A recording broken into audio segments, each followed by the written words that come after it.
Tony in Hampshire, hi. Hello. What do you think of what Meghan said?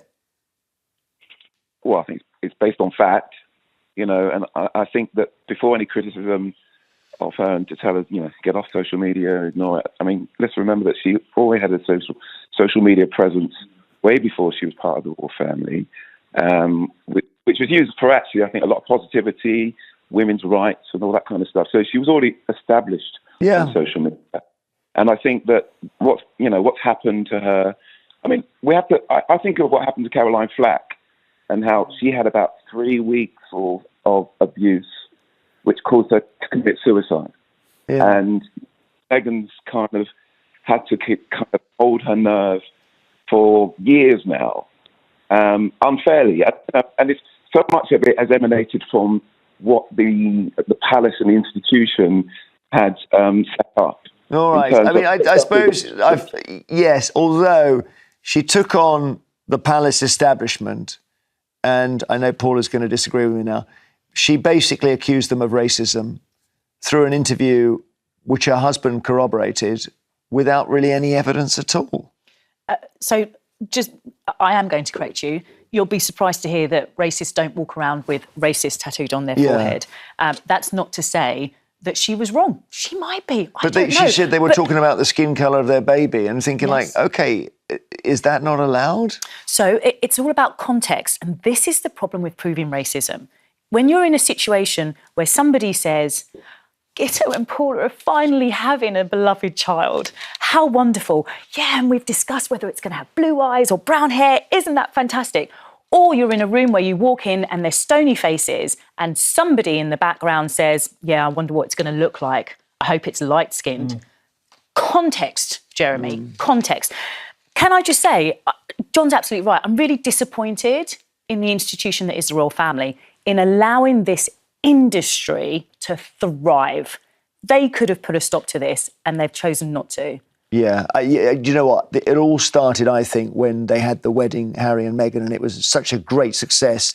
And someone, on behalf of William and Kate, started to brief against. You could see it, and it just got out of control.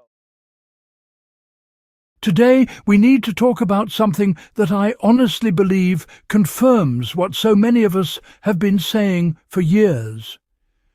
What happened on the Jeremy Vine show was not just another phone in discussion. It was one of those rare moments where the public conversation finally begins to catch up with the reality that Meghan Sussex and Prince Harry have been living through for the better part of a decade. For years, people who defended Meghan were told they were exaggerating. For years, anyone who suggested there was an organised effort to undermine her image was mocked, dismissed, or labelled as overly emotional. But now, what are we hearing? A caller says it clearly, Jeremy Vine himself acknowledges it, and suddenly, what many people tried to deny is being spoken out loud on mainstream television. Let that sink in. Because this is bigger than gossip.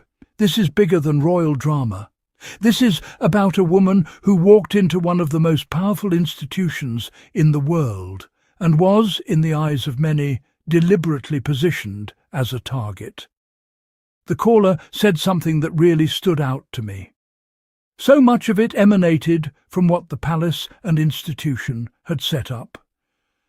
That line, right there, is the heart of this entire story. Because for years, Meghan has been blamed for everything. She has been blamed for family tension. She has been blamed for media chaos. She has been blamed for Harry's decisions. She has even been blamed for exposing problems that already existed long before she arrived. But what this conversation exposes is something much deeper. The system itself may have helped create the hostility. And honestly, when you really sit down and look at the timeline, it becomes harder and harder to deny. Think about how Meghan entered royal life. She came in as an accomplished woman. She was successful in her own right. She had her own voice, her own career, and her own public platform. She wasn't someone who needed the monarchy to create an identity for her. And I truly think that independence was threatening. because institutions built on tradition often struggle when someone arrives who doesn't fit the old mould. Meghan was modern. She was outspoken. She was intelligent. She was already globally recognised. And most importantly, she had influence. The caller made an incredibly important point when he said Meghan had already built a strong social media presence before joining the royal family. That matters, because it reminds us that Meghan did not suddenly become visible because of royalty. She was already visible. She was already using her platform for advocacy, women's empowerment and social causes. This is important because it destroys the narrative that she somehow came into the family chasing attention. No, she already had a voice. What changed was the way that voice began to be framed by the media. The same confidence that once would have been praised suddenly became difficult. The same intelligence became calculating. The same poise became cold. And that transformation in narrative did not happen by accident. That is why Jeremy's comment is so significant. When he said someone on behalf of William and Kate began briefing against Harry and Meghan, it validated what many supporters have long suspected. The media hostility did not just emerge out of thin air. Someone was feeding it. Someone was shaping the narrative. Someone was making sure certain stories gained traction. And once that machine starts moving, it becomes almost impossible to stop. This is where I want to add my own perspective. I genuinely believe the turning point was the wedding. The caller said it perfectly. Everything changed after the wedding was such a massive success. And let's be honest, it was. It was global. It was historic. It was emotional. It brought together cultures, generations, and millions of viewers around the world. For a moment, it felt like the monarchy had entered a new era. People saw possibility. People saw change. People saw a younger, more inclusive future. And maybe that was exactly the problem. Because once Meghan and Harry began receiving extraordinary public attention, comparisons became inevitable. Suddenly the spotlight was brighter. Suddenly there was competition for public affection. And from that moment onward, the tone shifted. Instead of celebrating them, certain corners of the media began to dismantle them piece by piece. Every gesture was criticised. Every facial expression was analysed. Every rumour was amplified. And what's truly heartbreaking is how long Meghan had to endure it. The caller referenced Caroline Flack, and that comparison hit hard. Because it reminds us that public abuse is not harmless. Words matter, narratives matter.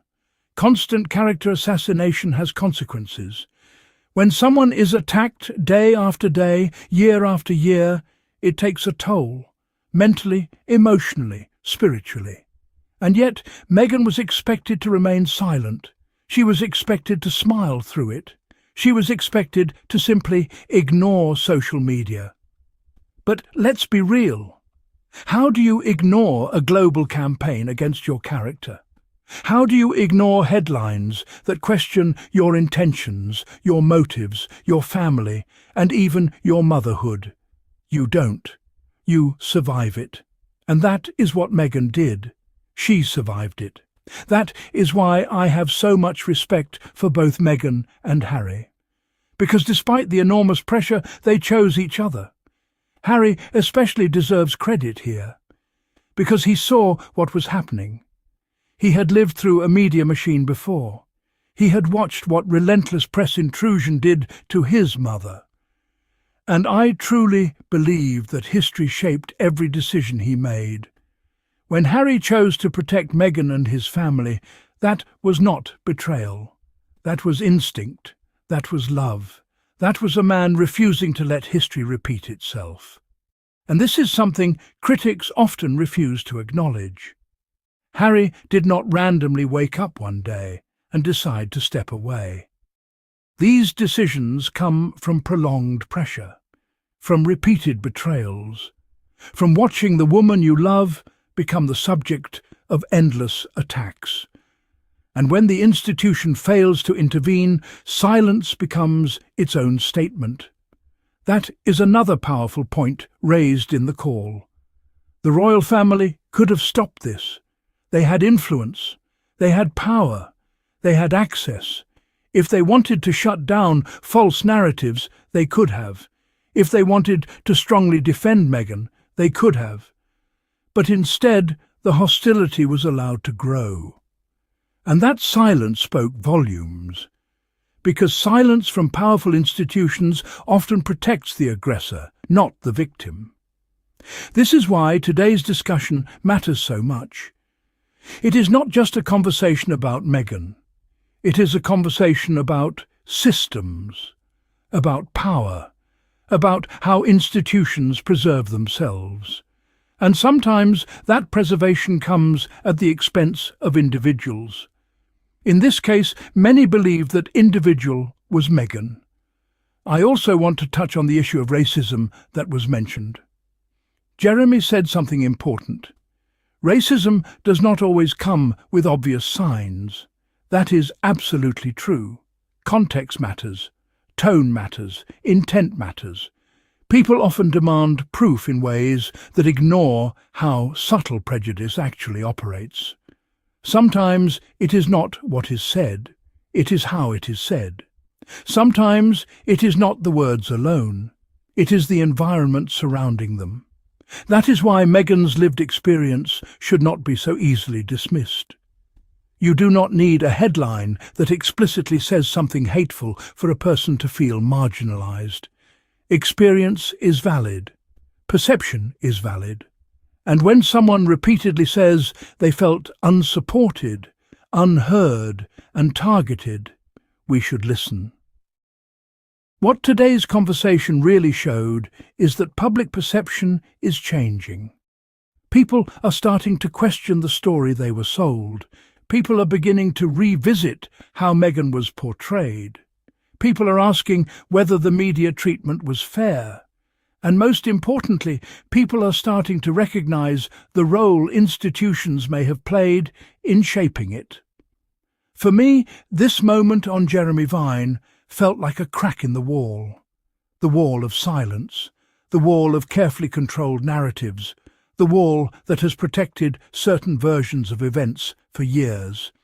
And once cracks begin to show, the truth has a way of finding its way through. So to everyone who stood by Meghan and Harry from the beginning, this conversation feels validating, because it confirms what so many have believed, that this was never simply about a difficult duchess. It was about power. It was about image management. It was about preserving a hierarchy. And in that hierarchy, Meghan became the easiest person to scapegoat. But today, that narrative is being challenged.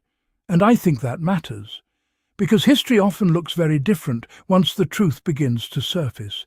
And maybe this is the beginning of that shift, a shift toward accountability, a shift toward honesty, a shift toward finally acknowledging what Meghan and Harry have endured.